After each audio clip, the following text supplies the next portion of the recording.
बचपन ऐसा था कि केला भी चूस कर खाते थे ताकि जल्दी खत्म ना हो।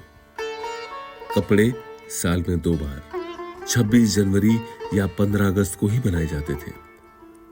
पढ़ लिख कर कॉलेज में पढ़ाने भी लगे, लेकिन रिसर्च की दुनिया से अलग पहाड़ों की दुनिया में रहने वालों की मुसीबतों के अलग पहाड़ दिखते थे। उस दुनिया को बदलने के जुनून में अपने ही शिष्यों के साथ वे पर्यावरण और जीवन के काम पर निकल पड़े। इस अनूठी यात्रा को जानने के लिए इस बार देहरादून में हेस्को के परिसर में यशवंत व्यास मिले पद्म विभूषण डॉक्टर अनिल प्रकाश जोशी से।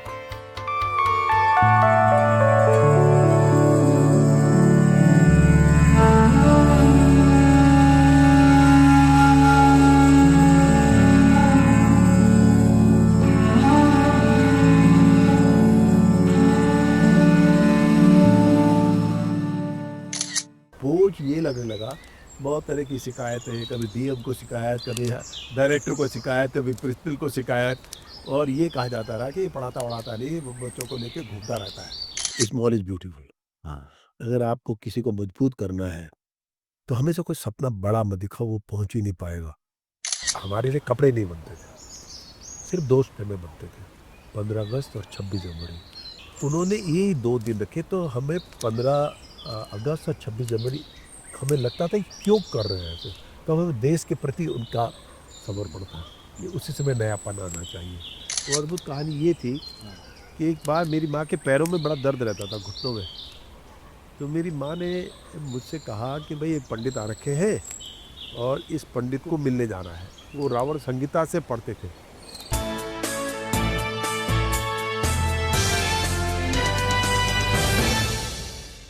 जोशी जी, ये जो हेस्को है, मैं कितने वक्त से यहाँ पे आ रहा हूँ। ये आपने पहली बार कब शुरू किया था? और मैं इसलिए ये करीब 4 दशक पहले हम्म मैं कॉलेज में पढ़ाता था कोटद्वार में।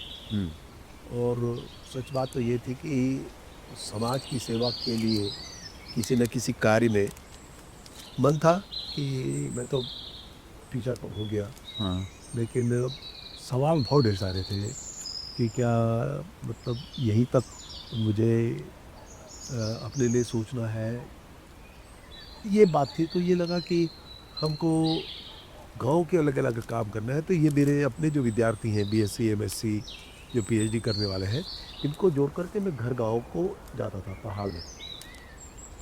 और इसी आइडिया के अनुसार कारण ये था कि हमें लगता था कि जो अंतर इकोनॉमी का है गांव की और शहर की, और साथ में हिमालय की और नॉन हिमालयस की, क्योंकि वो भी एक बहुत बड़ी बात थी।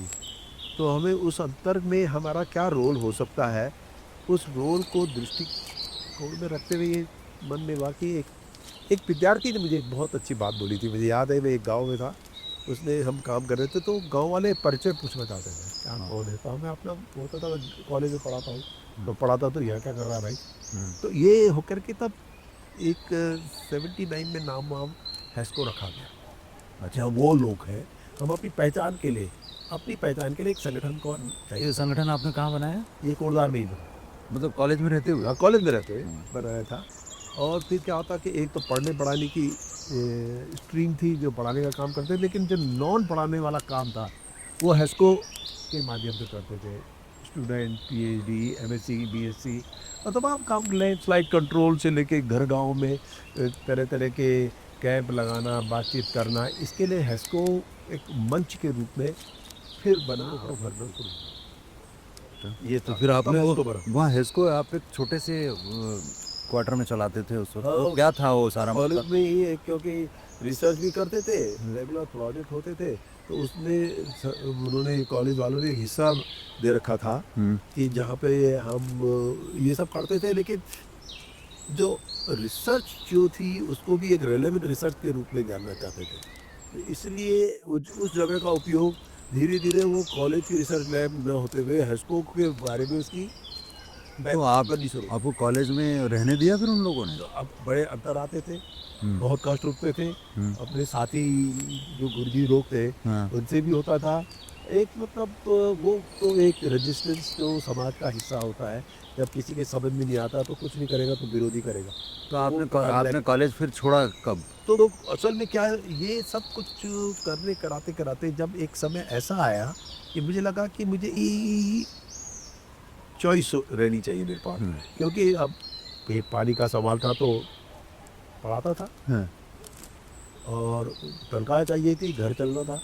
तो लेकिन एक समय ये आया कि मेरे को बोझ ये लगने लगा, बहुत तरह की शिकायतें, कभी डीएम को शिकायत, कभी डायरेक्टर को शिकायत, कभी प्रिंसिपल को शिकायत, और ये कहा जाता रहा कि ये पढ़ाता वढ़ाता नहीं, वो बच्चों को लेके घूमता रहता है। ये बातें बहुत उनकी खूब हुई, खूब कंप्लेन हुई, खूब मतलब। लेकिन एक जो सबसे बड़ा मतलब विश्वास और साहस था वो यही था अपने साथ कि ये सब कुछ होता है। तो आप जब बाहर निकले, जैसे मान लो है ना, आपको एक बार, जहाँ तक मेरा ख्याल है, आपको फिर शुरू जगह कैसे मिली इसको चलाने के लिए? हेल्थ को चलाने के लिए फिर उसके बाद जब मैंने ये रिसर्च खड़ी और प्रोजेक्ट आते थे कॉलेज के माध्यम से, तो उसी के अंतर्गत मैंने इसे संगठित करना शुरू कर दिया। तो एक समय आ गया 92-93 में कि मुझे एक ही चीज़ चूज़ करनी है, तो हेस्को करूँ या पढ़ाऊँ। तो मुझे लगता था कि अच्छे टीचर मेरे से भी मिल जाएंगे बेहतर, लेकिन हेस्को क्योंकि हम सबका एक सामूहिक वो है, प्रयत्न है, तो मुझे इसे ही प्रेफर करना चाहिए। फिर मैंने नौकरी छोड़ी। नौकरी छोड़ते ही साथ एक बड़ी बात ये हुई कि ये एक सक्सेना जी होते थे, वो प्लानिंग कमीशन में भी रहे थे उस समय, वो जॉइंट सेक्रेटरी थे गवर्नमेंट ऑफ इंडिया में। उन्होंने पहला प्रोजेक्ट हेस्को को सपोर्ट किया 1986 में। तो वो सपोर्ट सिस्टम आया, उसको में हमने काम था, नेशनल उस समय वेस्टलैंड डेवलपमेंट बोर्ड होता, उन्होंने वो काम किया था। उसके सहायता के बाद फिर हम ऑर्गेनाइज होने शुरू हो गए, तो department of science and technology, science and technology से जुड़े हुए थे। तो उसके बाद हम वो सहायता department of science and technology core support के रूप में दी, क्योंकि उस समय department of science and technology का एक विचार था कि ऐसे ग्रुप जो विज्ञान को लेकर गांव में जा रहे हैं उनको करो। हेस्को रजिस्टर्ड 1983 में हो चुका था, मैं ये करीब 90 की बात कर रहा हूँ। तो उस समय फिर उन्होंने एक सपोर्ट दिया, और सपोर्ट सिस्टम में क्या हुआ कि वो हमें 3-4 साइंटिस्ट हेस्को को ही, और उस तरह के जो पर ये अपना जो ये पूरा विराट यहाँ पर फैला हुआ जंगल और ये कमरे, ये रिसर्च की जगह, ये सब जो है, ये कोई अचानक एक दिन तो बने नहीं होगी। 20-30 पहले हाँ, तो शुरुआत कहाँ से हुई? वो जो डेस्टी रही जो, तो वो आपको, आप बस छोटा कमरा था, जो गाय भैंस बनने की जगह भी चाहिए, क्या था वो सब? वो मैं एक बार मयूर जहाँ तो फिर हमें अवार्ड मिला, पुरस्कार मिलने शुरू हुए, तो जो पुरस्कार का पैसा था वो इन्हीं काम में लगा दिया गया। तो उस समय से लगातार कई तरह के पुरस्कार मिलते रहे। तो इसमें इसके भी दो हिस्से थे। जब यहाँ पे हमने पानी वानी पे काम किया तो भाभा टेक्निकल रिसर्च सेंटर आ गया कि हम आपके साथ काम करना चाहते हैं धारों पे। तो फिर ये जो बिल्डिंग आप बड़ी देख रहे हैं उनकी देन थी, उन्होंने किया। और इसी तरह जैसे विविध टेक्नोलॉजी पार्क वालों ने कहा तो विविध टेक्नोलॉजी पार्क बन गया, उन्होंने कंस्ट्रक्शन का पैसा दिया। तो उस तरह से धीरे धीरे स्ट्रक्चर बनने शुरू हो गए, और कुछ स्ट्रक्चर्स के लिए पुरस्कार का जो पैसा था वो इन्हीं कामों में लगाया गया, क्योंकि ऐसा नहीं है कि हम पुरस्कार का पैसे का सीधा कोई हेस्को अपने लिए लाभ उठाए, बल्कि इस तरह से उपयोग का कर ले। तो हमने इस तरह से इस दुनिया को बनाया धीरे धीरे, और इसी हमको हमारे लिए एक पत्थर और एक ईंट बहुत कीमती है। आप बच्चे थे तो मुझे जहाँ तक याद आता है, पिताजी आपके बहुत जल्दी कहीं गए थे, चले गए थे। तो आप मुझे वो प्रकरण बताएंगे कि आपका बचपन किस तरह का था? हमारे बचपन में देखिए, मेरा बचपन तो इसलिए था कि मेरे पिताजी बड़े लो टाइम कॉन्ट्रैक्टर थे। लो टाइम से मतलब है कि 5 भाई 2 बहनें, और मतलब जब मैं पैदा हुआ, भाग्यशाली था, पिताजी ने जो भी बिजनेस किया था वो कोलैप्स कर दिया था। तो मैंने तो बड़ी त्रासदी देखी, आप विश्वास करेंगे कि हमारे लिए कपड़े नहीं बनते थे, सिर्फ 2 में बनते थे, 15 अगस्त और 26 जनवरी। मैं अपने माँ पिताजी को बहुत धन्यवाद देता हूँ। ये 2 तारीखें हमें इसलिए याद थी, कपड़े तब बनने में, और मैं इस भावना को प्रणाम करता हूँ, आज जानता हूँ, क्योंकि उस समय हमारे लिए हाफ पैंट, और वो भी वो बनते थे कॉलेज की यूनिफॉर्म, वो ऐसे कपड़े नहीं बनते थे। तो उन्होंने ये 2 दिन रखे, तो हमें 15 अगस्त और 26 जनवरी हमें लगता था कि क्यों कर रहे हैं ऐसे, तो हमें देश के प्रति उनका समर्पण था कि उसी समय नयापन आना चाहिए। और ये बहुत महत्वपूर्ण था। मैं आज सोचता हूँ कि वो पढ़े लिखे नहीं थे, लेकिन उनके मन में था लोगों की अपनी मिट्टी, अपने गांव और अपनी इस भावना से स्वतंत्रता की परिभाषा आज हम लंबी चौड़ी दे देंगे, लेकिन उनके मन में खाली भाव था अब हम स्वतंत्र हैं। उन्हें उससे कुछ चाहिए नहीं था, लेकिन एक प्राइड महसूस करना था। यही उनके साथ था, मेरे माँ पिताजी के साथ। और लेकिन मेरा बचपन का में बड़ा अभाव था, बहुत सी चीज़ें नहीं होती थी। आप विश्वास करेंगे कि केला जब आता था तो चूस के खाते थे, जल्दी ख़त्म ना हो। आज आप आइसक्रीम खाते हैं, हम केला चूस के खाते थे। आप हंसेंगे मुझ पे, लेकिन ये बात भी सच है कि बेर होता है ना, बेर खाते थे लोग, बेर होता था तो उसकी गुठली नीचे पड़ी रहती थी, किसी की खाई भी, वो भी चूसते थे। तो मैं इसलिए बहुत से अपने साथियों से भी कहता हूँ कि जिसने कष्ट न देखे वो सुख की परिभाषा समझ ही नहीं सकता। जिसे सीधे सुख देखे उसके लिए कष्ट तो पर भगवान ने शायद, मैं आपको बहुत स्पष्ट बताऊं, बहुत तरह के कष्ट देके नौकरी छूटी, विरोध हुआ, दबा के हुआ, मतलब यहाँ तक तो हाल है कि लोगों ने बस भर भर के विरोध किया। खुरदार में जब एक माफिया ग्रुप बड़ा एक्टिव था तो उन्होंने क्या किया कि जंगल के पेड़ कटते थे नाप खेत के नाम पे। प्रधान को इंटाइटल थे कि आप चिन्हित कर लीजिए, आपके खेत से पेड़ काट लेंगे। उसी की आड़ में जंगल के पेड़ कटते थे। विरोध सुना हुआ तो वहाँ पे एक ग्रुप बना जागृति करके कि साहब इसको रोकना चाहिए। मुझे बना दिया गया, उसमें कहा कि साहब आप ही इन्वायरमेंटलिस्ट हैं। पत्रकारों का भी षड्यंत्र था, उन्हें लगता था कि कहीं किसी से माध्यम से निकलेगा। मुझे नहीं पता था वो कितना खतरनाक मामला था। मुझे बाद में पता चला को 3-4 करोड़, अब आप ये 90 की बात समझिए, 90-91 की बात, 90-91 में 3-4 करोड़ रुपए का ठेके थे जो कैंसिल हुए। और एक बार क्या हुआ कि फिर एक बैठक हुई, जो मैंने ग्राम प्रधानों के 80 ग्राम प्रधानों की बैठक बुलाई और उनसे कहा कि आप ऐसा मत करें, आप यहाँ से लिख के देते हो एसडीएम। तो मुझे याद है कि जब दूसरे दिन बैठक थी, मुझे एसडीएम के यहाँ से फ़ोन आया शाम को कि डॉक्टर साहब आप कैसे जा रहे हो, पढ़ाता था। मैंने कहा क्यों, क्या पूछ रहे हैं? चलेंगे? नहीं, आप हमारे साथ चलेंगे। वही तो एक डीएफओ होते थे एसटीएस लेपचा, रिटायर हो गए वो, उन्होंने भी कहा कि आप कैसे जा रहे हो। तो मैं कंफ्यूज हुआ। खैर जब हम पहुँचे इस जगह में तो आप विश्वास करिए जी, 2 गाड़ियाँ, उन पर माइक लगे हुए और मुझे लगते हुए कोसते हुए पहुँच गए और उन्होंने पूरी वो जगह घेर ली और डराने की कोशिश की कि साहब अगर आप इसको करेंगे, क्योंकि उनको लगता था कि भाई मैं उनका धंधे पानी पर चोट कर रहा हूँ। ये कहानी बहुत ज़्यादा फैली नहीं, क्योंकि हमें उस समय फैलाना आता नहीं था ये अपनी बात को, क्योंकि आजकल तो आंदोलनों को इसीलिए ही किए जाते हैं कि आप कहीं ऊंचाई में आपके आंदोलन पहचान बने। तो ये मेरी पीड़ा भी है आज की तारीख में। तो बहुत से आंदोलनों को देखता हूँ कि वो अपने को हाईलाइट करने के लिए तो भी। आपने जो पिताजी वाली जो बात कर रहे थे परिवार की, जो जिन कष्टों में, जिन तकलीफों में आपने जीवन में देखा, तो पिताजी कब तक साथ रहे घर पे? पिताजी 2004 में जब आपकी एज वो चले गए थे, आज से 25 साल पहले, 21 साल पहले आप मान लीजिए। मेरी इसमें उम्र 45-50 के आसपास थी। मुझे बड़ा दुख था, पिताजी की सेवा करना चाहता था। वो घूमने निकले, कभी वापस नहीं आए। अच्छा, कभी हमने उनको मरा हुआ भी नहीं देखा। तो मैं कभी कभी सोचता हूँ कि अब इसको ऐसे ही मान लें कि हमारे पिताजी नहीं मिले तो मतलब मरे नहीं है, वो कहीं कहीं ना कहीं है। तो वो भावना से हम जीते।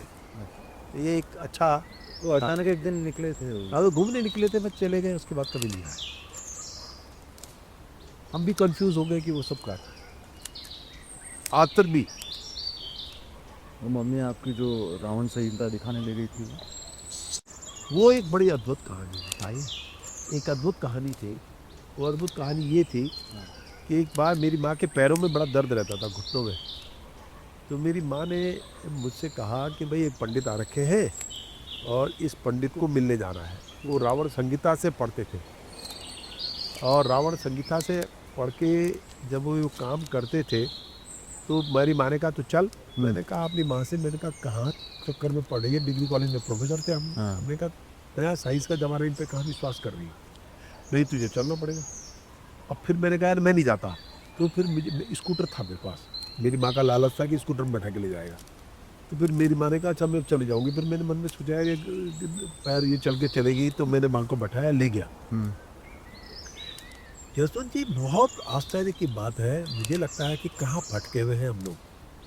जसवंत जी, मैं वहाँ गया, मेरी माँ ने जन्मपत्री ले जा रखी थी। मेरी माँ की पहली जन्मपत्री मेरी माँ ने मेरे पिताजी की दिखाई।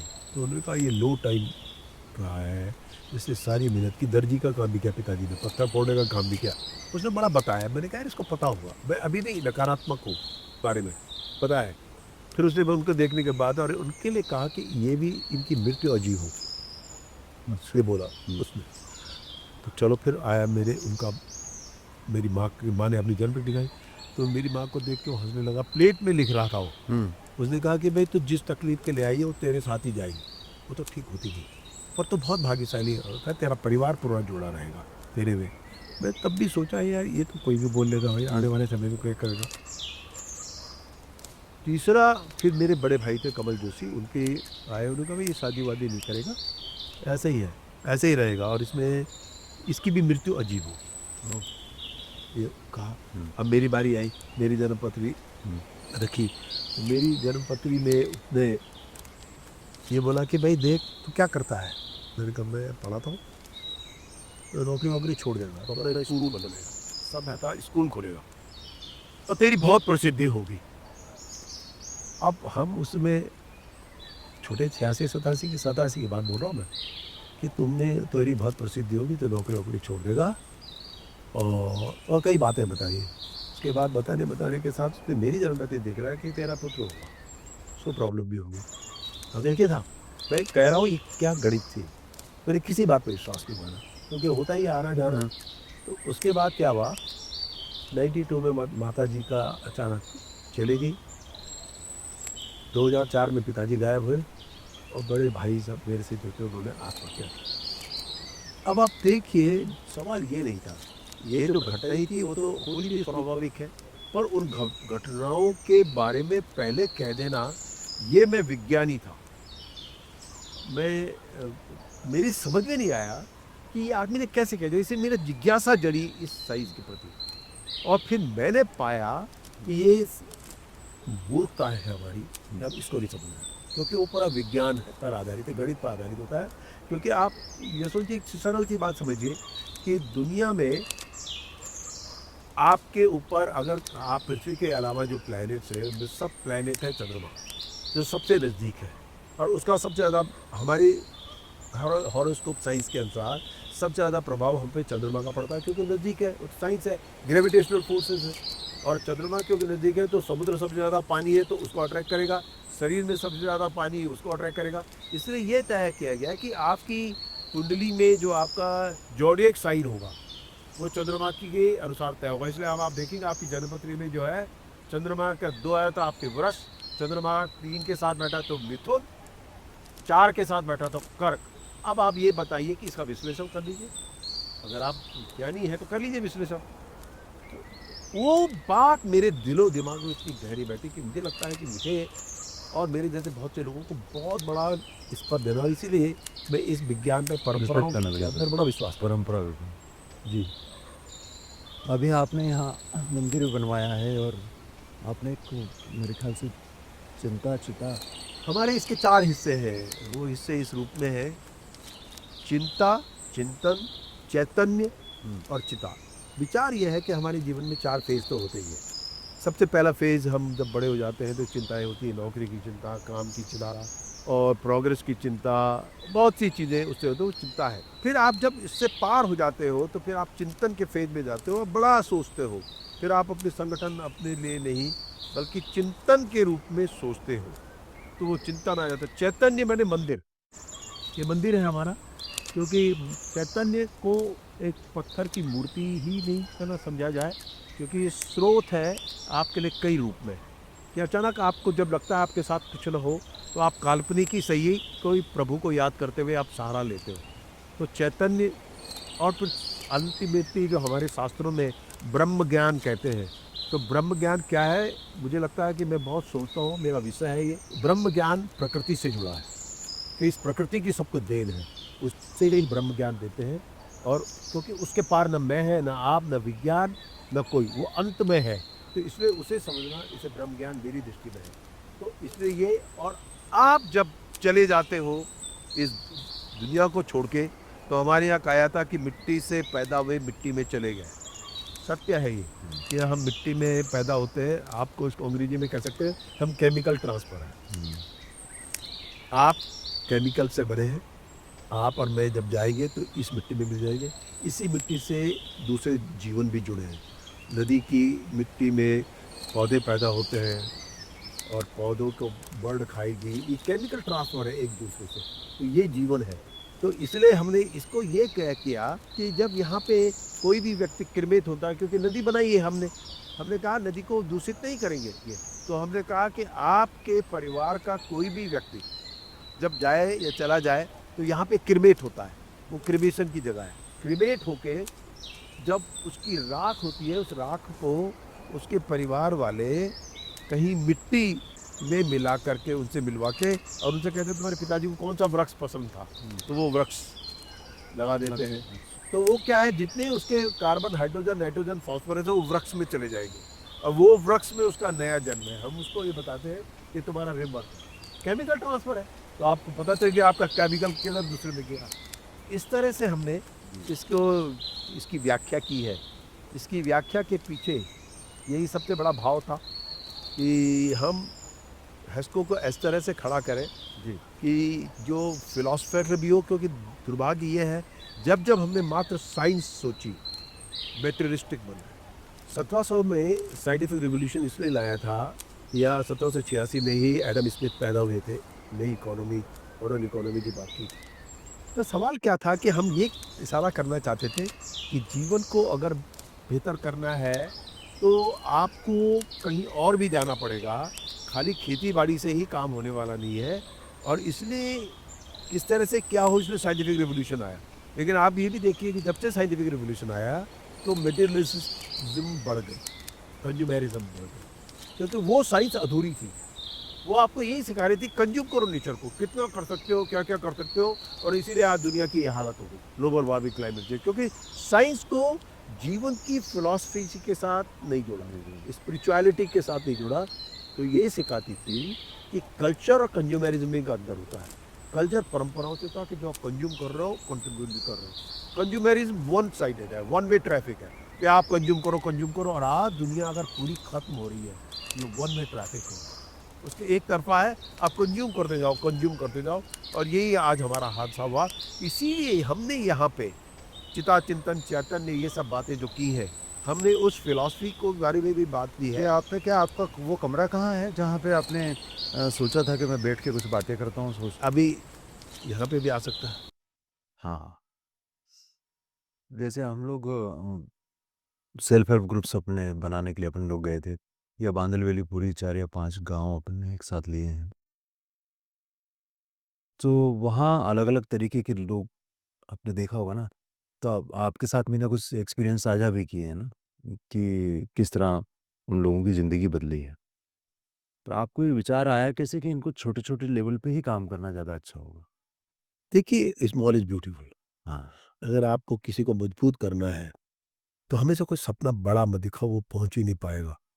अगर आपको कूदना किसी को सिखाना है और आपको छत ऊंची पकड़ा दी तो कूदेगा जरूर, लेकिन सवाल ये है कि उसको वो दिखाइए कि जो पहले दर्जों में संभव कर पाए। तो हमने यही सोचा कि ये लोगों की तीन बड़ी सीमाएं हैं। एक, इनके पास नई दुनिया की बातें, बाजार और अपने संसाधनों को कैसे उपयोग में लाना, ये इनकी समझ नहीं है। नंबर, ये संगठित नहीं है। संगठन, संघे शक्ति कलयुग है, वो दूसरी बात नहीं है। और तीसरी बड़ी बात ये है कि उन पे तथाकथित कौशल नहीं था। तथाकथित कौशल तो मैं हमेशा नहीं मानता कि हमारे गांव तो सबसे ज़्यादा कौशल है। तथाकथित से मेरा मतलब है वो जो उन्हें उनके उत्पादों का एक बता और बड़ा बाजार दे सके। तो इसलिए हिस्को का एक वो रहा है, इसकी बड़ी ग्रास रूट अप्रोच रही है। ये बात बहुत साफ है, क्योंकि इस सोच विचार के साथ जो मैं बार-बार फिलॉसफी, स्पिरिचुअलिटी इन जगहों को रिपीट कर रहा हूँ, उसका कारण है। इन सोच समझ के बाद गाँव के संगठनों को खड़ा करने की हमने वो की। और फिर हमारा मैंडेट क्या है कि हेस्को कम्युनिटी की प्रायोरिटी पे काम करता है। हमने गांव बचाओ यात्राएं भी की, लड़ाई भी की, सरकार का परहेज नहीं किया। हमने बहुत सी यात्राएं की, जल बचाओ, जल आंदोलन शुरू किया, पदयात्रा की गंगोत्री से यहाँ तक। तो उनकी प्रायोरिटी के अनुसार हमने किया। तो उसमें भी ये था कि जब इनको जोड़ के इनके संसाधनों पर आधारित आर्थिकी को पैदा करना है तो ये सिस्टमेटिकली होना चाहिए। तो ये एनजीओ, बाकी एनजीओ के बारे में बहुत संदेह बहुत होते हैं, तो वो संदेह आपको कभी गुजरना पड़ा उनसे? एनजीओ कहलाने पर परहेज करता हूँ। हम्म। मैंने कहा तो प्लीज़ ऐसा ना कहें, क्योंकि जिनके मूल्य विनोबा से जुड़े हो या गांधी से जुड़े हो, उनकी पहचान है कि उन यहाँ पे त्याग क्या है। क्योंकि स्वैच्छिक संगठन की परिभाषा ही स्वैच्छिकता से होती है, एनजीओ में त्याग नहीं है। अब आप देखिए, मैं कभी-कभी इस बात से भी बड़ा परहेज करता हूँ और कह रखा है कि गाड़ियों की कतारें खड़ी है, बड़े-बड़े ठीक ऑफ़िस वैसे ही हैं जैसे कॉर्पोरेट जगत के हैं, तो हम क्या परिचय दे रहे हैं? सर ने कहा अगर गाड़ी लेनी है, जब हम नए नए जुड़े थे, तो मोपेड लेनी है, उसके अलावा कोई नहीं लेनी। डॉक्टर राकेश और मुझे 2 ये गाड़ियाँ दिलाई गई फील्ड के लिए, तो हम इसी से फील्ड जाते थे। कई बार हमारा दुपट्टा था ना कि थोड़ी ऊंची गाड़ी है, तो दुपट्टा फंस जाता था। तो ये सब बहाने हैं, जिसको कुछ करना होता है ये। तो मोपेड उनकी पसंद आज से नहीं है, मतलब आज अगर आप, मुझे लगता है लेट 80s से बोलेंगे कुछ चलाया मैं, तो सर ने कुछ चलाया नहीं, यही है। अब वो चाहते हैं हम भी यही चलाएं, स्कूटर न बाइक न कुछ नहीं। और इसीलिए जो संदेह आया, चेक भी कर रहे हो, लेकिन उन्होंने अपना परिचय ठीक नहीं देना। नहीं। मेरा अपना मानना ये भी है, इसको इस रूप में आप दे सकते हैं कि ये भी एक तरह का बिजनेस आउटफिट मान लें या एक सर्विस आउटफिट मान लें, और या एक तरह का वो ग्रुप जो जिसको अपने को भी पैसा कमाना है और गाँव को भी देना है। ये बड़ी बाढ़ है, और ये इसलिए भी है कि कुछ लोगों के पास जब रोजगार नहीं होता तो वो यही खड़ा करके, खड़ा करते तो एनजीओ बाजी कहेंगे हम इस। पहले वॉलंटियर कहाँ से मिले? पढ़ाता था डिग्री कॉलेज में, तो मेरे उसी डिग्री कॉलेज में मेरे अपने विद्यार्थी जिन्होंने पीएचडी की, जैसे अभी यहाँ पे डॉक्टर राकेश, डॉक्टर किरण, ये सब लोग वो थे कि जिन्होंने मेरे साथ पढ़ा, अच्छा। मतलब पीएचडी की, काम किया। तो मेरे अपने शिष्य हैं, पीएचडी स्टूडेंट भी हैं, और को एक ये सबसे बड़ी ताकत भी है। ये क्योंकि ये मात्र एक यही संदेश नहीं दे रहे हैं, ये शायद ये संदेश भी दे रहे हैं कि किस तरह से जुड़ाव होता है, उनका अपना इंटरेस्ट भी, और समाज को एक, क्योंकि मैं रेलेवेंस ऑफ रिसर्च पर बहुत विश्वास करता हूँ कि अभी जो रिसर्च चलती है बड़े बड़े इंस्टीट्यूट्स में, अपने रिसर्च पेपर आप असिस्टेंट प्रोफेसर से बड़े प्रोफेसर हो जाते हो, लेकिन समाज के हिस्से कुछ नहीं पड़ता। पर रिसर्च को रेलेवेंट बनाने के लिए हमने कई तरह की पहल भी की। उनमें से एक तो पहल यही थी कि जब कॉलेज में पढ़ाता था तो लोगों ने रिसर्च के साथ साथ गाँव और समाज में काम, ये पहले दर्जे के वॉलंटियर थे। अब हम इसे सिस्टमेटिकली भी आगे बढ़ा रहे हैं। तो कुछ बड़े परिवर्तन क्या आए अपने काम से? अब 3 तरह के कामों में आए कि तो संगठन को गांव में खड़ा करो, क्योंकि आप सब जगह नहीं हो सकते, लेकिन आपका विचार संगठित कर लेने का सब जगह हो सकता है। तो हमने गांव में संगठन खड़े किए, हर एक, जैसे वाटर मिल को लेके किया तो वाटर मिल एसोसिएशन बनाई, गांव के अंदर ऑर्चर्ड है तो ऑर्चर्ड वालों का अपना संगठन है। तो इस तरह से उनको एम्पावर कर दिया। चक्रोता का मामला है, चक्रोता का मामला कैसा है भैया, आइए ना। हाँ। चक्रोता के मामले को आपने कैसे हैंडल किया? क्योंकि आर्चार्ट इतना लंबा चौड़ा आपने बनाया है, वो कैसे वो सारी चीज़ों को लाया? क्योंकि एक बार हम लोग चले थे तब शुरुआती दौर में था वो वहाँ। हाँ, असल में क्या था कि हुआ ये था कि जब उस गांव के बहुत बड़ी बंजर भूमि थी, सीधी पकड़ नहीं थी, वो वैसे हॉर्टिकल्चर में वो करते थे, मटर बेच रहा है, ये बेच रहा है। ये विचार आया गाँव वालों के साथ कि कुछ ज़मीन ऐसी है जिसका सीधा कोई लाभ नहीं है। तो 70 गाँव का एक साथ बैठक हुई, और उसमें मिनिस्टर को भी ले गए और सबको लेकर के बातचीत की। तो 70 गाँव ने कहा कि हम ऑर्चर्ड बनाएंगे। अच्छा। तो सरकार की तो सीधे कोई सहायता पहुंची नहीं, लेकिन हमने ऑर्गेनाइज करके। तो वो ज़मीन मतलब सरकारी थी? सरकारी नहीं थी, सरकार का हॉर्टिकल्चर डिपार्टमेंट के मिनिस्टर को ले गए थे ताकि कुछ पौधे की आवश्यकता पड़े तो देंगे। तो वो ज़मीन किनकी थी वैसे? वो गाँव वालों की थी, उनकी अपनी ज़मीन थी कि वहाँ में इतना नहीं खरीद सकता। अच्छा। वहाँ पे अपनी कोऑपरेटिव लैंड है, बटी हुई भी है, तो सहकारिता की तरह उन्होंने एक वो अपना आप कर रखा है, कोऑपरेटिव फॉर्म बनाया है। हाँ, अभी आप देखिए कि जैसे क्या स्ट्रक्चर खड़ा किया। देखिए, मेरा कोऑपरेटिव फॉर्म पर भी विश्वास है कि दुनिया बदल गई है। जब तक कि इंडिविजुअल इंटरेस्ट सीधे सीधे खड़े ना हो, अमूल को भी हम एक बड़ा सक्सेसफुल मानते हैं, मगर अगर आप अमूल के अंदर भी जाएंगे तो आपको कई तरह की विषमताएं दिखाई देंगी, क्योंकि ये हो जाता है इससे के कारण। हाँ। इवेंचुअली है ये तो इसलिए हमने ये कहा कि हर एक का इंटरेस्ट है, अब तुम कैसे आपस में जुड़ सकते हो तय कर लो। सबका इंटरेस्ट ये है कि जैसे वहाँ पे जो ग्रुप था जो जो जो एक्सपेरिमेंट करता उसका काम ये दूसरों को ट्रेन कर ले भाई, फिर दूसरे अपने अपने कुछ पौधे जो हमने जुटा सकते थे हमने जुटाए, हमने ऐसे ऐसे फाउंडेशन का भाई पौधे तो तो आचार्य भाई क्या क्या है वहाँ पे, क्या क्या कौन से पौधे लगाए आपने? वहाँ पे आपको अच्छा लगेगा। उस अल्टीट्यूड में आम भी लगा दिया है। आम सितंबर में आम आता है, उसकी कीमत 150-200 रुपये किलो जाती है। अच्छा। सेब है, सभी तरह के जो फल उस अल्टीट्यूड में हो सकते हैं तो नाशपाती है। 70 गाँव उसमें शामिल है। 70 गाँव 200 हेक्टेयर के करीब वहाँ पे। और फिर उसी वो प्रयोग फिर हमारे कई जगह है। चमोली में है, बॉर्डर इलाके में, वहाँ पे भी हमारे लगता है 20 से 25 हेक्टेयर गाँव के बॉर्डर एरियाज में ऑर्चर्ड बने हैं। ये जो है हम लोगों ने मुझे अभी तक याद आता है केदारनाथ त्रासदी के वक्त ये जो एक आइडिया था कि उनको हम एक मिनिमम अमाउंट में मकान बना के दें, तो उस वक्त ये किया था ना हम लोगों ने। यही वो हट है हाँ। जो आज तक भी उतनी गंभीरता से है हाँ। जिंदा है। इसका कारण ये था उस समय जब सब तत्काल बात हुई थी कि उनको एक एक कमरा बना के दे देंगे तो उनकी सहायता हो जाएगी, तब ये हट बनी थी।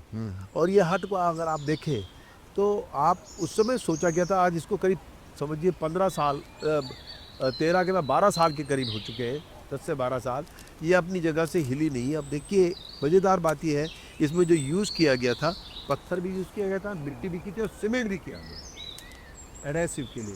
और ये अपने आप में एक तब से लेके, और ये मेरा मुख्य ऑफिस है, मुख्यालय है, और हम लोग को ठंड पड़ी है इसलिए मैं वहाँ बैठा हूँ, वरना ये हमारा स्थायी है। तो हम लोगों ने जब इसकी कल्पना की थी, ये कहा था ना उनसे कि भाई तुम अपनी मजदूरी भी कर लो त्रासदी में मकान, तो तुम्हें पैसा उसका भी रियम्बर्स हो जाएगा। हाँ हाँ 150 के करीब हाँ, आपने लोग बनाया था ना हट बने थे गाँव में, और तब जिंदा है सब।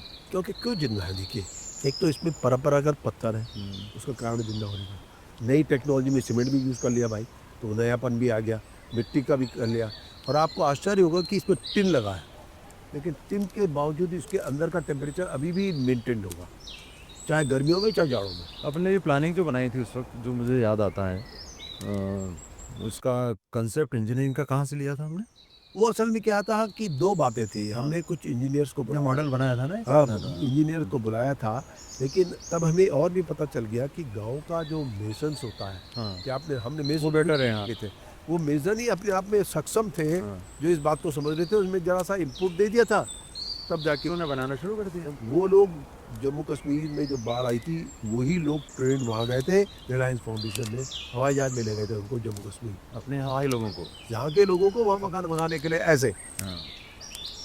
तो ये असल में क्या है कि ये एक इंजीनियर साहब न होके गाँव ही इंजीनियर बन जाए, तो वो रेप्लिकेट भी करेगा वहाँ की परिस्थितियों को। दूसरा, जैसे हम लोग भागीदारी की बात करते रहते ना हमेशा, 50% गांव वालों की मदद हो, ये आप उसको इन्वॉल्व करने का आपका जो तरीका रहता है, कुछ आप भी करेंगे। हमने पुल बना के दिया है आपको, पुल के नीचे बाकी काम आप करोगे।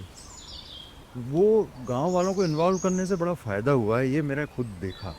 अब जैसे घराट वाले को अभी आपने उसमें उद्योग में बदल दिया, यूँ देखा जाए तो।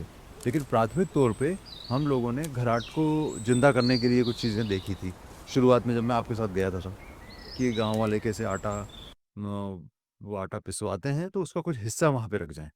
यही था ना एक कंसेप्ट। जी तो नॉट कैश नॉट काइंड। हाँ हाँ तो उसका बड़ा फायदा हुआ होगा। लेकिन अभी ये जो मुकेश का केस हमने देखा, पढ़ाई के लिए आया था, मैं लॉकडाउन में वापस घर चला गया, वहाँ से घाट की वीडियोस देखे।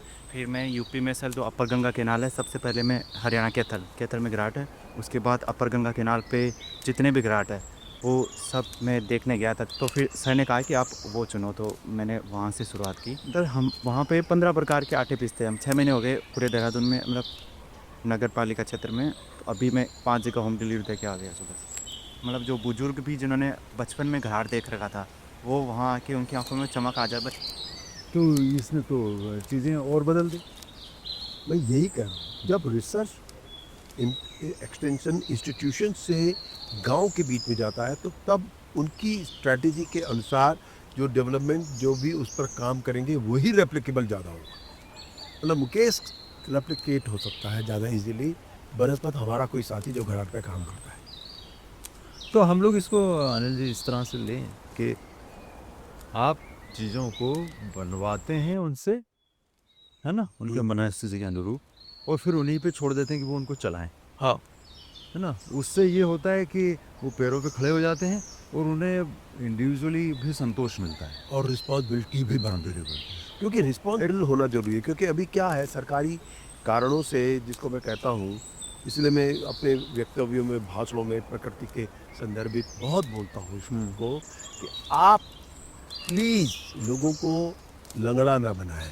क्योंकि होता क्या है कि जिस तरह की हमारी योजना है, सरकार तो अपनी तरफ से अच्छा कर रही है, फायदा कर रही है, लेकिन अब कहीं देश के चरित्र पर भी तो सवाल खड़े हो ही जाते हैं ना, कि हम लोगों ने अपने को अब ऐसे ही तैयार कर लिया है कि आप वक्त आता रहे और उसके बाद फिर अगर कुछ गड़बड़ हो रही है तो सरकार को फोर्स वसूल कर दो। मैं इसे बहुत खिलाफ हूँ। मैं तो आज मान के ठोक के कहता हूँ, बस सरकार का दायित्व तो ये होना चाहिए कि वो नई चीज़ें पिकअप करे, उनको आगे बढ़ाए उनका। अब हम उसको फॉलो ही ना करें तो ये तो हमारा चरित्र है ना, हमने चरित्र खराब हो गया हमारा। तो मेरा अपना ये मानना है कि जब तक आप साझेदारी में दायित्व की बात होनी चाहिए और उस दायित्व को लेके करेंगे तो शायद रिजल्ट, परिणाम ज़्यादा बेहतर आएंगे। और उसमें भी उनकी पूरी स्वतंत्रता होनी चाहिए, जो अपने तरीके आपने से। अभी एक जो आइडिया दिया ना कि कोऑपरेटिव भी इवेंचुअली परेशानी झेलने लगता है, पॉलिटिकलाइज हो जाती है। तो बेहतर ये होता है कि आप इंडिविजुअल को उसकी क्षमताओं के साथ, और फिर उसको देख के जो लोग उससे जुड़ते जाए वो अपने आप में कोऑपरेटिव है, अनडिफाइंड। लेकिन वो एक दूसरे के ज़्यादा काम आते हैं बनस्पत कि हम कोऑपरेटिव के पदों पे चले जाएं। तो ज़्यादा बेहतर तरीके से वो एक दूसरे के सहयोगी हो जाते हैं। ये नदी वाला जो मामला है जी। आपने उसको रिचार्ज किया था, जी ये कैसे आइडिया आया आपको रिचार्ज करने का? हाँ, ये एक बहुत बड़ी बात है और आज ये बहुत बड़ी चर्चा का देश में विषय भी बना है। हुआ ये था कि 2009-10 में जब हम यहाँ आए थे तो हमारा लालच ही नदी थी। नदी का पानी घराट चलेगा, हम अपने लिए खेती बाड़ी और ये सब काम भी करेंगे, ये हमारे मन में उस समय था। तो हुआ ये कि ये नदी सूख गई। जब ये नदी सूख गई तो हमारे लिए जो सबसे बड़ा चैलेंज था कि इस नदी को वापसी करनी है। मैंने तो हमने कहा वैकल्पिक पानी तो ये होगा, सरकार से कह लाइन लगा भाई। तो हमें लगा कि क्या ये एक उत्तर स्वैच्छिक संगठन के लिए ठीक है कि वो भी विकल्प को इस रूप में लेना चाहता है। तो हमने कहा कि अगर नदी सूखी तो नदी के विज्ञान को समझे, प्रकृति को समझे, परंपराओं को समझे। और तब ये विचार आया कि तब हमने प्रकृति के विज्ञान के माध्यम से तो ये समझ थी कि सब पेड़ों का एक बहुत बड़ा रोल ये होता है कि वर्षा का पानी गिर रहा है और उसमें से पानी नीचे चला जाता है और वही जल भिदों को, एक्वीफर को रिचार्ज करता है और वही पानी रिस के आता है। अब आप देख, अगर आप यहाँ पे आएंगे तो पानी बुलबुले के रूप में यहाँ से ये पानी यूँ चलता है। ये देखिए ये बुलबुला देख रहे हैं आप जी, ये देखिए ये बुलबुला आ रहा है, ये पानी नीचे से आ रहा है। और ये जल क्षेत्र जो जंगल में बने हैं वो ही जल यहाँ से, तो जंगल में जल क्षेत्र बने हैं, वाटर होल बनाए गए हैं। तो वो वाटर होल इसमें पानी ला रहे हैं। तो अब क्या है कि एक बारिश पड़ेगी 1 हेक्टेयर में 300 और 300 एक में है तो 30 मिलीमीटर रेनफॉल में आप ये मान लीजिए कि 3 लाख लीटर पानी नीचे चला जाता है। तो अब आप देखिए कि बारिश का पेड़ का जो रोल था वो पीली ने कर दिया, अब पानी गड्ढे ने कर दिया। अब ये जो दूसरे चमत्कार में जिसके हमें भी कल्पना नहीं थी, हमें पानी तो आने शुरू हो गया था नदी में, वही हमारे लिए बड़ी बात थी। छोटे छोटे पौधे खड़े हो गए तो आपका छोटे छोटे खरगोश आ गए, पॉर्कुपाइन आ गया, मैंगूज आ गया, हिरन आ गए। आपको आश्चर्य होगा या लेपर्ड है, क्या सब कुछ है।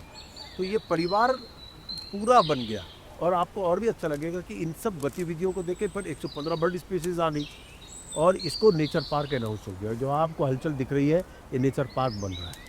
तो ये शिक्षा का पार्क होगा कि नेचर की, प्रकृति का विज्ञान क्या है।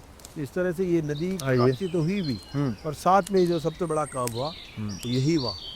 ये आपने इतना बड़ा काम तो किया, ये देखिए गांव के लोग हैं तो ये नदी अब गांव के लोगों के लिए भी है, हाँ गांव के लोगों के लिए तो है ही। तो उनको क्या मदद मिलती है इससे?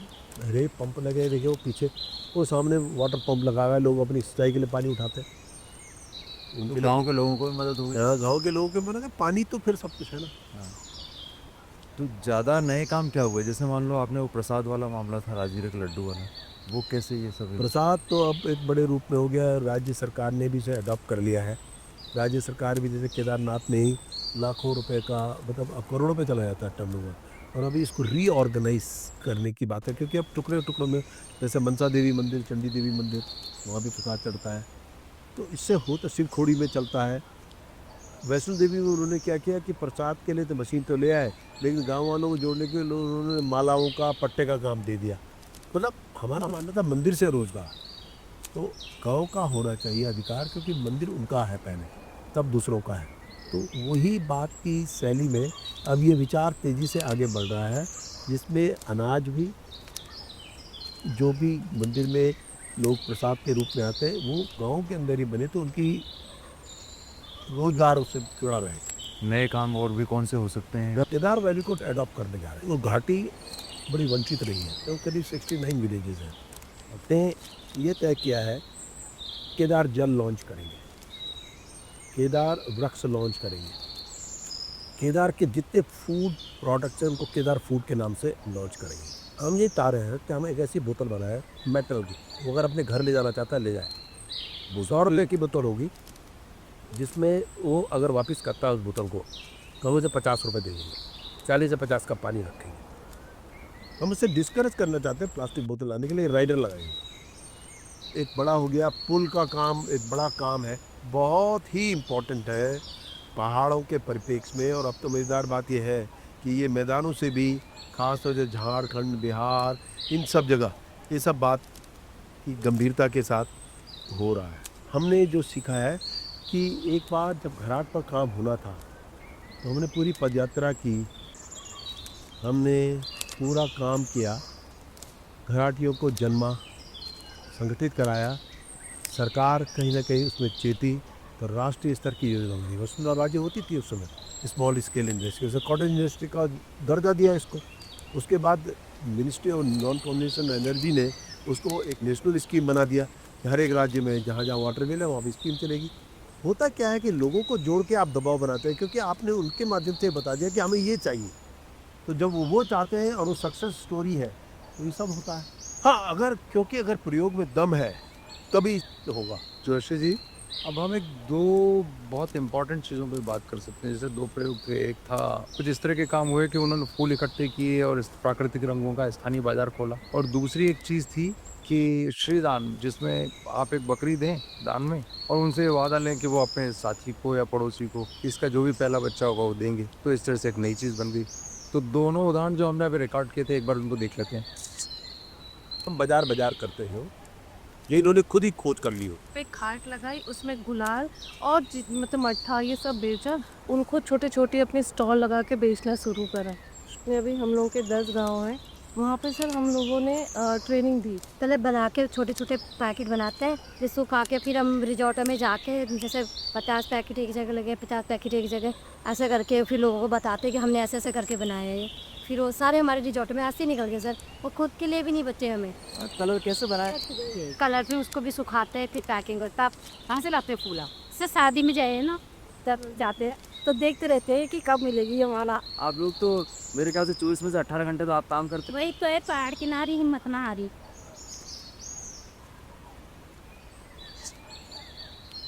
श्रीदान ये है कि एक बार हम के गाँव ने हमसे कहा और हमने इनसे कहा कि बकरियां चाहिए हर घर को, तो 18 घर थे, उनको बकरियां दी गई।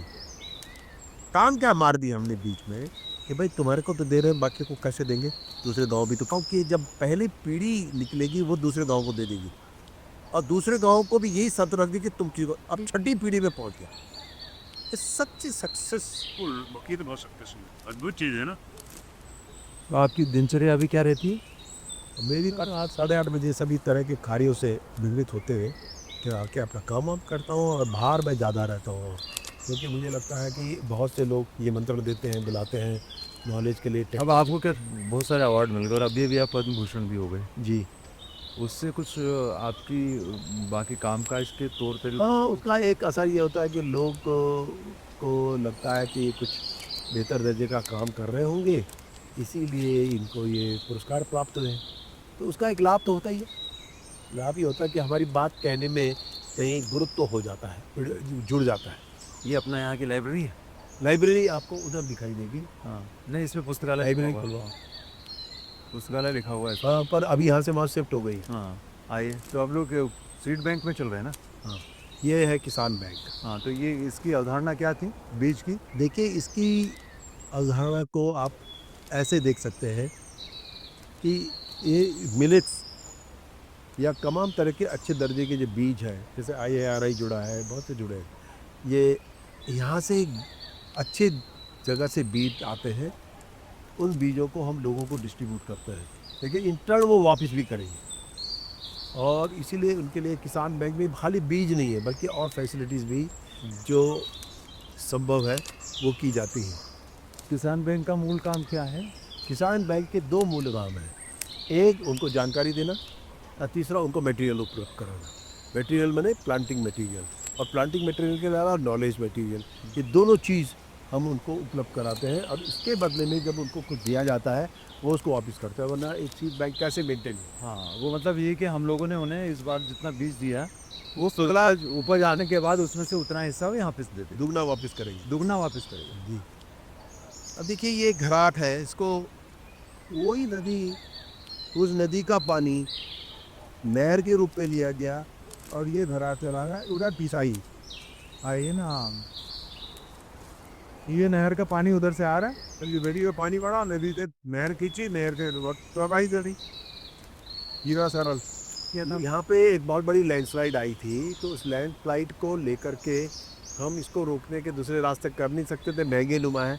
तो माना साफ सी बात है कि लैंडस्लाइड वहाँ थी जहाँ वेजिटेशन नहीं बचती, पेड़ गिर जाते, तो हमने इसको ट्रीट करने के लिए पहले घास लगाई। घास एक बार इमीडिएटली जम जाती है, उसके बाद फिर स्वयं दूसरे पौधे आना शुरू हो चुके, बस ये स्टेबल हो गया। और ये अन्य प्रयोग है हमारे, चाहे वो पायरोलाइज़र है और टिकली है, स्प्रिंग रिचार्जिंग है, यहाँ पे ट्रेनिंग चलती है, बहुत ढेर सारी ट्रेनिंग चलती है, तो उन ट्रेनिंग्स को हम इसी माध्यम से करते हैं।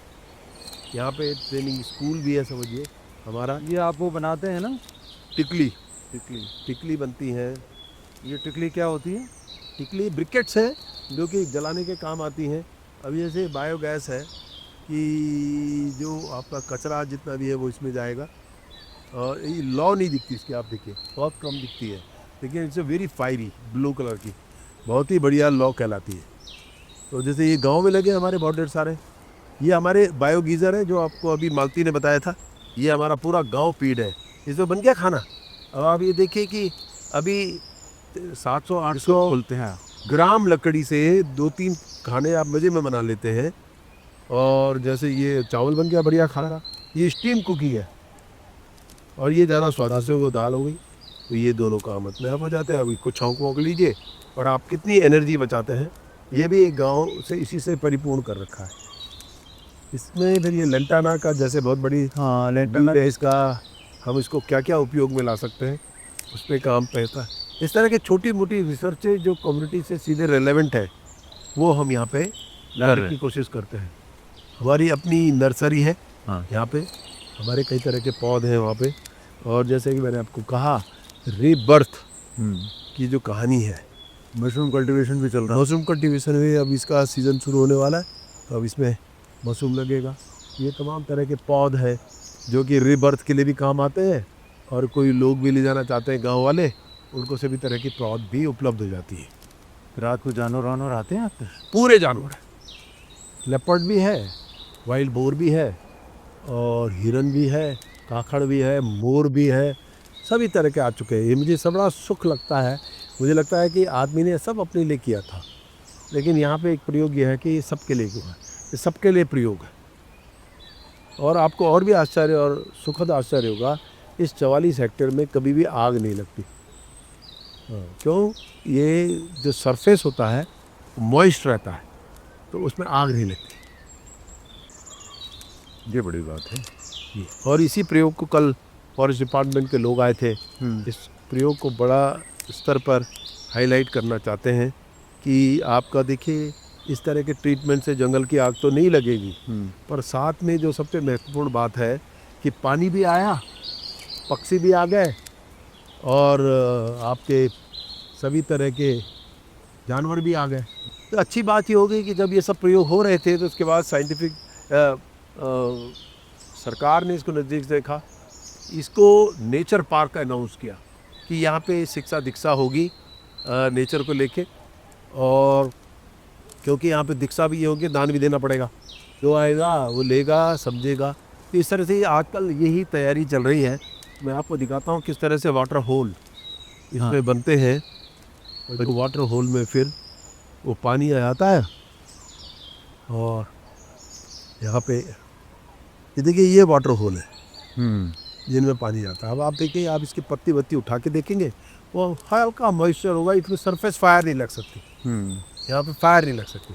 अभी नेचर पार्क ये सारे आपने ये वाटर होल्स बनाए हैं? ये वाटर होल बनाए, अब इसमें नेचर पार्क हो रहा है, तो ये सब तैयारी चल रही है। और ऐसे ही देखिए यहाँ से रास्ता बन रहा है, एक उधर वो रास्ता बना हुआ, देखिए पूरा लोगों को घुमाएगा, पक्षी वक्षी सब इस पूरे नॉलेज आएगा कि कैसे बना, क्या परिवर्तन आएगा।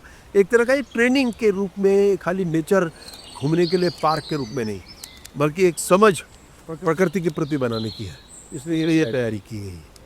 अब होता ये है कि ये जो पौधे हैं ना छोटे छोटे, ये बने रहेंगे बहुत पीक समर तक, इस सरफेस फायर नहीं होती। अगर ये तो बहुत अभी इसको तो 4-5 साल में, अगर इससे ऊपर जाएंगे आप, जो पहला ट्रीटमेंट हुआ तो 2009-10 में, वहाँ तो समय ही बदल गया है। इतना घना जंगल है कि आप एंटर नहीं कर सकते। हाँ, इसी तरह से शुरू किया होगा आपने तो। हाँ, ये काम ऐसे ही हुए कि आपने किया तो उससे मॉइस्चर हो गया। आप देखिए ना, इसके चारों तरफ सब हरा हरापन रहता है, मॉइस्चर हाई रहता है। अब फिर दूसरी बड़ी बात है कि पौधे अपने आप आने शुरू हो चुके हैं। अभी धीरे धीरे इसमें 8-10 साल के बाद ठीक ये भी बदल जाएगा ना जंगल। आने जो भी इंटर्न्स आते हैं यहाँ पढ़ने पढ़ाने, हमारा स्ट्रिक्ट है उनके लिए 6-7 ऐसे के बाद बाहर निकलेंगे, ये नियम है। अच्छा, हाँ, लेपर्ड है यहाँ, लेपर्ड अभी आया है, इन्होंने ही देखा है यहाँ पे, इन्होंने। अच्छा, इन्होंने लेपर्ड देखा है? हाँ, लेपर्ड देखा है, कई बार आया सर, देखा है शाम को। और हिरन। वो लेकिन आपका दोस्त हो गया है सर वैसे तो किसी को कुछ नहीं बोलता है ना, हाँ, और फिर भी डर तो लगता है। हाँ, वो यहाँ पूरा पर टिकट लगेगा फिर इसका। लेकिन जो सबसे बड़ी बात होगी, ऊपर से कोई कुछ नीचे लेके नहीं आएगा। आपको पानी पीना है, हमारा पानी, आपको चिप्स खाने हमारा चिप्स, तुम्हारा कुछ नहीं। और चिप्स हमारे बाजार के नहीं होंगे, गांव की महिलाओं ने जो बिस्कुट बनाए वो नेचर पार्क करके। नेचर पार्क जो है, इसकी पूरी इकोनॉमी आप किस तरह से देखते हो? क्या ये इकोनॉमी मतलब जो पैसा आप टिकट कौन लगा रहा है? Forest department? तो सब कुछ फॉरेस्ट डिपार्टमेंट के पास जाएगा, और जो पैसा आएगा उसका 30-40% पैसा यहाँ वापस लगाया जाएगा इसमें, इसी पार्क में। हाँ, दूसरा बड़ी बात ये है, उसमें हेस्को का कोई रोल नहीं होगा, क्योंकि मैं इसको लंबे टर्म में देखना चाहता हूँ। वो सिस्टम है, हम सिस्टम नहीं, हाँ, तो हम सिस्टम में डालना चाह रहे हैं, अपडेल करना चाहते हैं, सिस्टम में चला जाए, हम नहीं लेंगे। और लेकिन हमारी भागीदारी ये होगी कि महिलाओं का जो सामान आएगा वो आएगा, हाँ, वो हम यहाँ पे, वो हमारी कमाई होगी, मतलब उन महिलाओं की। यहाँ पे कैंटीन खोलेंगे, चाय पानी भी चलेगा, सब कुछ चलेगा, उसको करें। आसपास के गांव के लोग जो हैं वो इसमें कितना इन्वॉल्व होते हैं? नहीं, नेचुरली उनके भी ट्रेनिंग होता है, घूमने आते हैं, सब कुछ करता है, सब कुछ भागीदारी होती है। जब वो उत्सुकता की वजह से आते हैं या इसमें इन्वॉल्व होने की वजह से? दो तरह की बातें हैं। कभी कभी जैसे जंगल में काम करना हो, उसके लिए भी आते हैं, और अब क्योंकि नेचर पार्क बन गया है तो फिर उनके लिए भी प्रतिबंध होगा कुछ चीज़ों को लेके। और मुझे लगता है कि अगर हम तुलना करें उनके कितने काम आए, क्या आए, तो मुझे लगता है उससे ज़्यादा बड़ी प्रायोरिटी ये है कि हम दुनिया को आज बताएं कि जंगलों की वापसी होती है। जंगल न तुम लाए न हम लाए, प्रकृति ने दिए, तो प्रकृति के विज्ञान को समझो। जंगल भी आएगा, जानवर भी आएंगे, सब कुछ आएगा, तो इसलिए इस प्रयोग को प्राथमिकता है। तो अगर कोई प्रतिबंध हम पे भी लगेगा, जैसे कि अब हम ऊपर से जब नीचे आएंगे, हेस्को के पास तो कार्ड होगा तब अलाउड होगा, क्योंकि यहाँ विज्ञानी बैठेंगे, ये बैठेंगे, सो बैठेंगे। पर ये प्रयोग होगा जिसको कि अभी जैसे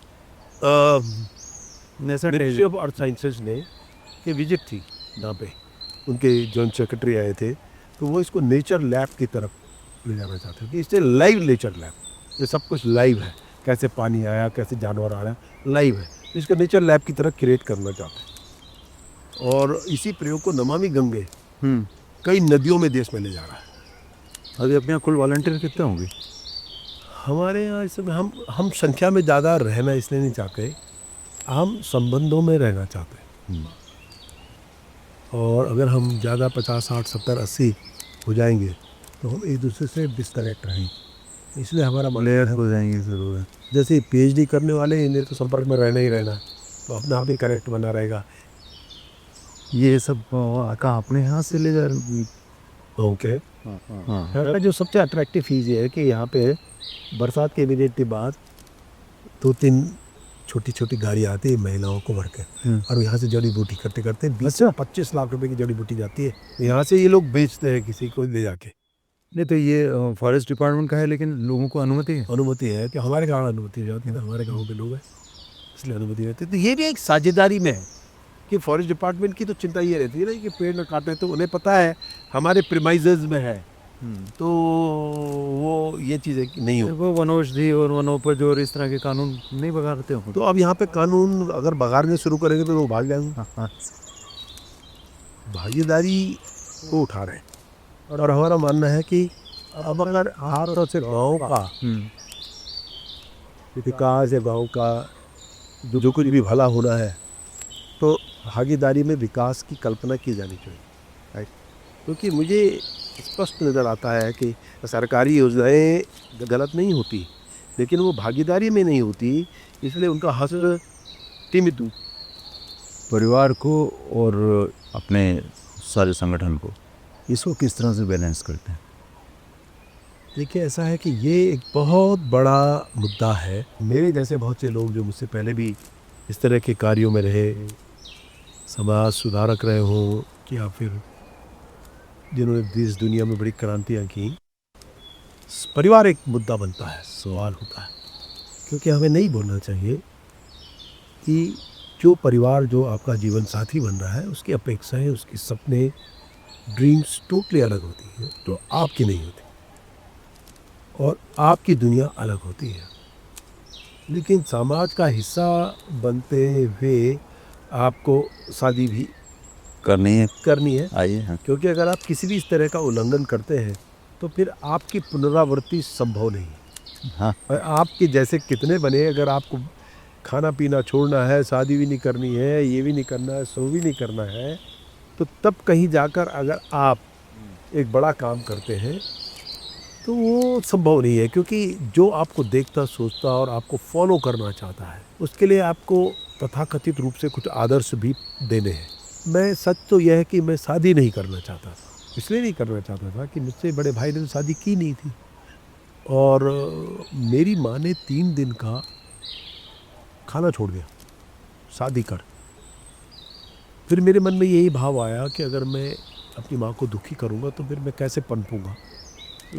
तत्काल मेरे लिए भगवान के रूप में मेरे माँ पिता ही हैं, तो मैंने हाँ कह दिया, करिए। मैंने कहा आपकी पसंद, आप जाने। ये शादी होने के बाद दुनिया बदलती है, आपके काम पर भी उसका एक अलग असर पड़ता है, तो दोनों चीज़ों को साथ लेके चलना एक, अब ये आपकी अपनी सच्चाई हो या कला हो, दोनों को सोच के करते हैं। लेकिन सामाजिक कार्य तत्काल समझ में नहीं आ सकते। मेरे साथ भी वैसे ही हुआ कि मुझे ये कन्विंस करना बहुत कठिन था, क्योंकि रास्ते में बड़े निर्णय थे। छोड़नी थी नौकरी, वो भी था रास्ते में बड़ा इश्यू, घर को भी पालना था। अब ये तो नहीं है कि किसी से शादी की उसका मैं त्याग कर दूँ, कहूँगा नहीं मैं तो सामाजिक कार्य करना बनता हूँ, तो फिर आप आधे अधूरे हैं, फिर आप इनकम्प्लीट हैं। मेरे मन में हमेशा था कि मैं सब चीज़ों को लेके चल पाऊँ, लेकिन सब लोगों को सब चीज़ों को लेके चल पाना बड़ा कठिन भी होता है, कि उनकी प्राथमिकताएं, उनकी सोच, उनकी समझ, उनकी आवश्यकताएं, और आप क्योंकि एक सामाजिक जीवन में है तो आपको किस तरह से व्यवहार करना है, क्योंकि आप पर सबकी नज़र है। तो मेरे लिए ये बहुत बड़ी चुनौती थी। जिस दिन मैंने नौकरी छोड़ी, सब ने मेरे पे जिस तरह से घर के अंदर कहा कि ये क्या है, ये तमाशा है, बहुत सी चीज़ें कही। लेकिन एक बहुत तो बात थी कि ऐसे लोगों के साथ अगर कहीं प्रभु होता है तो शायद है मेरे साथ, क्योंकि मैंने कभी किसी निर्णय लेने में ज़्यादा हिचकिचाहट नहीं की। शायद बहुत कम लोग होते हो, प्रभु ही कह सकते हैं मेरे से कहलवा रहे होंगे, जिनको अपनी डेस्टिनी पता होती है। मुझे आप विश्वास करिए यशवंत जी, मुझे अपनी डेस्टिनी पता थी, इसलिए मुझे कोई हिचक नहीं हुई। नौकरी छोड़ने के लिए, घर छोड़ने के लिए, कहाँ चला गया कुछ छोड़ने के लिए, कतई भी मुझे दूसरी बार ये सोचना नहीं पड़ा कि मुझे ये करना चाहिए नहीं करना चाहिए, क्योंकि वो सुरक्षा की भावना थी। और जिनके लिए मैं काम कर रहा हूँ बहुत असुरक्षित है, समाज, गांव, घर, मुझे लगता था कि मुझे उन्हीं का हिस्सा बन जाना चाहिए। अब सवाल ये था कि जो मेरा इमीडिएट दायित्व मैं उसको कैसे नकार सकता हूँ। पर ये हुआ कि मैंने 20 साल की नौकरी की, उसमें पेंशन आ जाती है तो त्याग दी, तो एक सुरक्षा वो आ गई। दूसरी बड़ी बात ये थी कि मैं अपना परिचय एकदम बिल्कुल ऐसा नहीं देना चाहता था अभी सभी लोगों के बीच में कि मैंने अपने दायित्व नहीं निभाए, मैंने अपने हिस्से के दायित्व निभाए। घर के विषय में एक समय के बाद एक बड़ा निर्णय मुझे लेना था। देखिए, सामाजिक कार्यकर्ताओं का एक, उनके ऊपर सबकी नज़र होती है। अगर आप घर के अंदर बैठे हुए सामाजिक कार्य कर रहे हैं तो लोग कहेंगे आप अपना घर भर रहे हैं। सामाजिक कार्यकर्ताओं को या तो अकेले रहना चाहिए या सबके साथ रहना चाहिए, ये नियम है। और सबके साथ की परिभाषा ये है कि अपने घर के साथ नहीं, अन्य लोगों के साथ जिनके साथ आप जुड़े हैं। मुझे वो भी निर्णय लेना था और मैंने एक निर्णय लिया, मैंने गृह त्याग कर दिया। मैंने कहा कि मैं तुमसे दूर नहीं हूँ, मैं आऊँगा तुम्हारे पास, लेकिन अब मुझे अगर दूसरों को उदाहरण देना है तो तुम्हें मेरे साथ होना है, क्योंकि तुम सक्षम हो, पढ़ लिख गए, सब कुछ हो गया है, तो तुम अपने को खड़ा कर सकते, लेकिन मैं उनके साथ हूँ जो अभी खड़े नहीं हैं। तो आप ये मान के चलिए कि 2008-10 के बाद मैं इधर ही आ गया, और इसके आने की शक्ति मुझे पता नहीं थी कि इतना दमखम हुआ। तो मेरे मन में वो भाव था, यहाँ आने के बाद मैं कितना स्वतंत्र हुआ। एक मेरे लिए पूरा समय एक ही चिंतन में था कि मुझे जो काम करना है, मुझे तमाम उन लोगों को तैयार करना था, वो चिंतन का हिस्सा था। तो वो उनका ही हिस्सा हो गया मैं, तो इसलिए उनको तैयार करने में मुझे ज़्यादा कष्ट भी नहीं हुआ। पहले विरोध था घर में, और बहुत से सवाल थे जो मेरे माँ पिताजी से परिवार में आए कि क्या करता है, क्या नहीं कर रहा है। बहुत से मेरे पिताजी भी मुझसे सवाल खड़े करते थे, लेकिन जब धीरे धीरे उनको भी परिणाम दिखने लगे इम्तिहान के, काम के, तो फिर वो साथ हो लिए।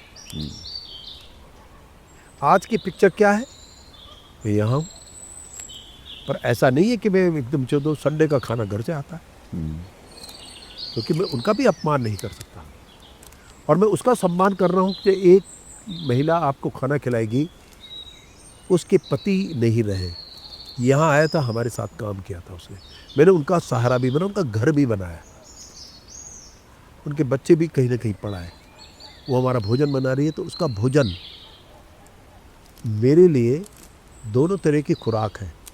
मेरे हृदय में एक सुख है कि एक को जीवन मिला, उसके बच्चे पल रहे हैं, ये किया। मैं घर से दूर नहीं हूँ, किसी ऊंच नीच में बराबर साथ हूँ, लेकिन मुझे लगता है कि जो मैंने कदम लिया वो अच्छा था। वो इसलिए था कि मेरे को एक, क्योंकि नितांत मैं उस पीस में काम कर रहा था, एक फिर उनको भी सक्षम स्वयं अपने आप होना चाहिए, निर्भरता, मेरा नाम, मेरी पहचान का उपयोग दुरुपयोग न हो, उनके लिए वो सक्षमता भी आई। तो आप कोई ऐसे पारंपरिक तरीके से ऐसा तो नहीं कि आपका एनजीओ आपके बेटे को, बेटे के बेटे को मिलेगा? ना, ऐसा कोई अभी ऐसा प्रकरण नहीं है, लेकिन मैं इससे भी ऊपर हूँ। अगर मेरे पुत्र में वो क्षमताएं होंगी कि वो त्याग कर दे अपनी नौकरी नागरी, और वो उस पर योग्यता हो, तो मैं कतई संकोच नहीं करूँगा। लेकिन मेरा मानना है कि पहला शर्त त्याग से जुड़ी है। आपके पास आपकी जीवन शैली ही वो हो जिसमें सीधे त्याग दिखता हो, क्योंकि जिस दिन वो जीवन शैली जाती है, आवश्यकताएं नहीं जुटानी पड़ती, चलता है। आदमी को सिंपल रहने से जीवन काफ़ी सरल हो जाता है। और ये मुझसे पूछिए, देखिए मैं तो इतना बड़ा भक्त हूँ इस सरलता का कि देखिए आपको सरल रह के किसी भी असुरक्षा की भावना नहीं होगी। आपके पास जितना है वो आपकी आवश्यकता है, तो जिसकी आवश्यकता ज़्यादा होती है वही कठिनाई में जाता है, वही असरल हो जाता है, वही जाता है, वो है तलाश लगेगी ये करे। मेरी आवश्यकताएं मेरी पूरी होती है। और ध्यान रहे, जीवन में वंचित लोग भी और बहुत सक्षम लोग, बहुत वंचित है और जो बहुत सक्षम है, दोनों के चरित्र का पतन हो जाता है। दरिद्रता भी तो आपको चरित्र का पतन हो जाता, मजबूरी हो जाती है। और आप बहुत ज़्यादा सम हो या बहुत ज़्यादा आपके, तो वो भी तब भी चरित्र का पतन होता है, क्योंकि आप पैसा कहाँ खर्च करें।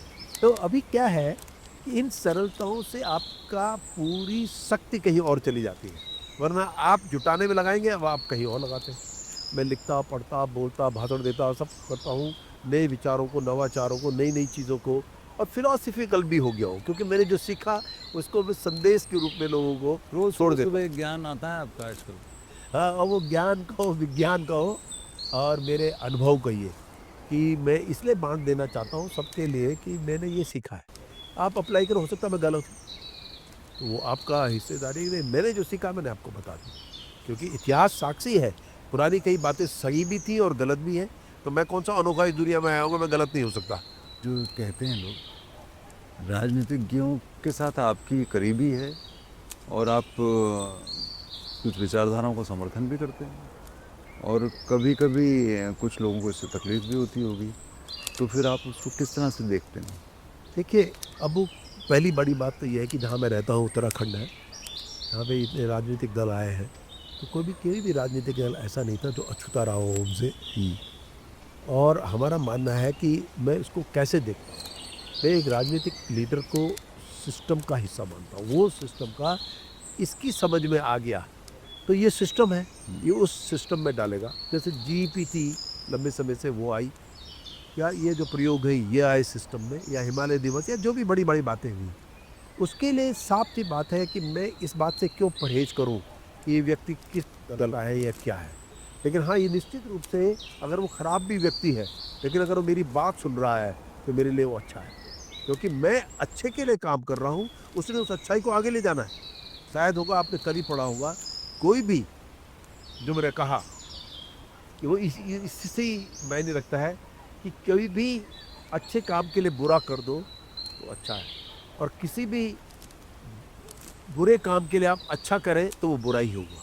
तो इसी के संदर्भ में अगर कोई खराब व्यक्ति है और मैं उसको इस बात के लिए तैयार कर देता हूँ कि तो 1000 गाँवों को कंबल दे दे, तो वो बात, एक बार रिलायंस ने मुझको 5 लाख का पुरस्कार दिया, तो दिल्ली में एक बैठक हुई एक पत्रकार जगत का कि आपने कैसे रिलायंस वाले से ले लिया 5 लाख रुपया, उसने तो ये कर दिया, सो कर दिया। मैंने कहा मैं आपकी तरह नहीं हूँ, उसने अगर हमसे बहुत लिया तो मैंने 5 लाख निकाल तो दिया उससे और लोगों को बांटूंगा।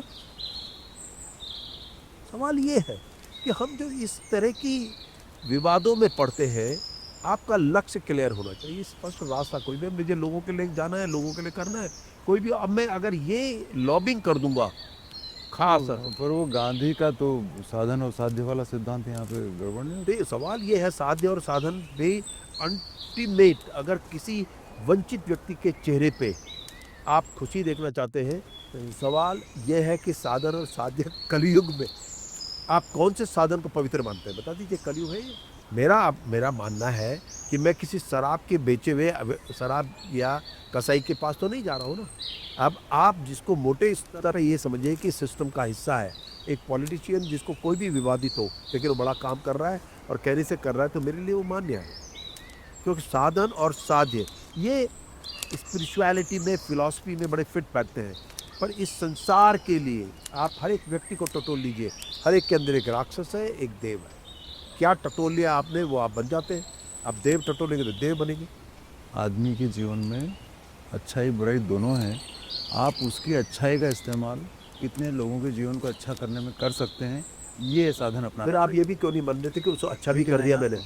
ये कहना चाहते हैं ना, क्योंकि हमेशा ध्यान रखें, हर एक दुष्ट आदमी के अंदर एक गिलानी होती है जो वो बोलता और दिखाता नहीं है किसी न किसी में।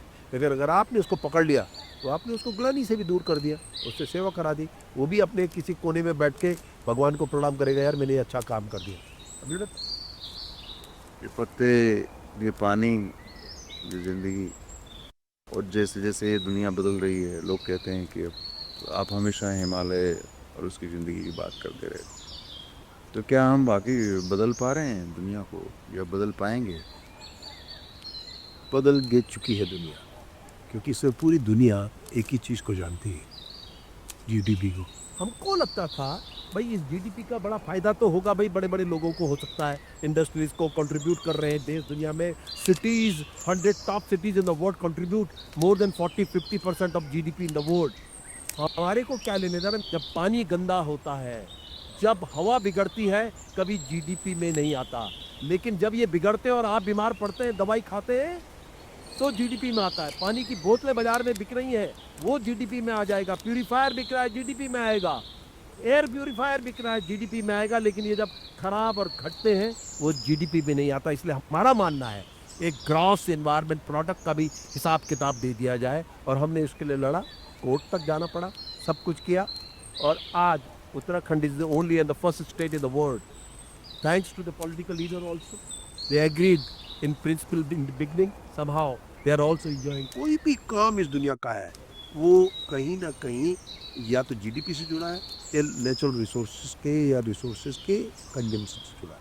हमारा मानना ये था कि एक और कंसेप्ट होनी चाहिए कि आप हर साल क्या जोड़ रहे हैं, उसका आंकड़ा भी दीजिए। और विभाग है आपका, कृषि विभाग ऑर्गेनिक सॉयल करता है, पॉल्यूशन कंट्रोल बोर्ड प्राण वायु के बारे में सोचता है, जंगल विभाग जंगल के बारे में सोचता है, और पानी विभाग पानी के बारे में सोचता है। तो हमने कहा तुमने इतना पानी प्रयोग किया, वो तो एक बात है, जोड़ा कितना, इसकी वृद्धि कितनी की, जैसे इकोनॉमी में करते हैं, आपने कितनी इकोनॉमी आगे बढ़ा गए, तो ऐसे बताओ ना, प्रकृति के संसाधनों को कितना जोड़ा, उसका आंकड़ा निकाला तो ग्रॉस एनवायरनमेंट प्रोडक्ट आया। इसके ऊपर हमें बड़ा जद्दोजहद 12-13 साल लगे इस पे, तो कोर्ट भी सामने आया, कोर्ट को भी हाई कोर्ट भी गए, तो अंततः वो जीपी इस स्टेट में आ गई। और हमने इसके लिए अंतर्राष्ट्रीय पब्लिकेशंस भी किए ताकि प्रभाव सब जगह पड़े, जो हम कह रहे हैं उसमें दम है। तो टॉप इकोलॉजिकल इंडिकेटर एक टॉप जर्नल है नेचर के बराबर, उसने इसे पब्लिश किया कि न्यू ग्रोथ मेजर। उससे फिर इनकी समझ में आया, दूसरों की समझ में आया कि पहली जीपी स्टेट की है, दूसरी तैयार हो रही है, यूपी में भी हमने इसके लिए काम करना शुरू किया। लाइफ में आपको अब सबसे बड़ी लाइन क्या सूझी? नहीं, मेरी अपने पूरे जीवन भर की समझ और कमाई, जिसे भी मैं समझ सकता हूँ, कैसे भी उसको, एक ही बात मेरी समझ में आई है कि मैंने अपने जीवन में यही सीखा कि प्रकृति सर्वोपरि है और प्रकृति का स्वभाव है देना। हमने उससे लिया ही लिया, पर उसके स्वभाव को नहीं लिया।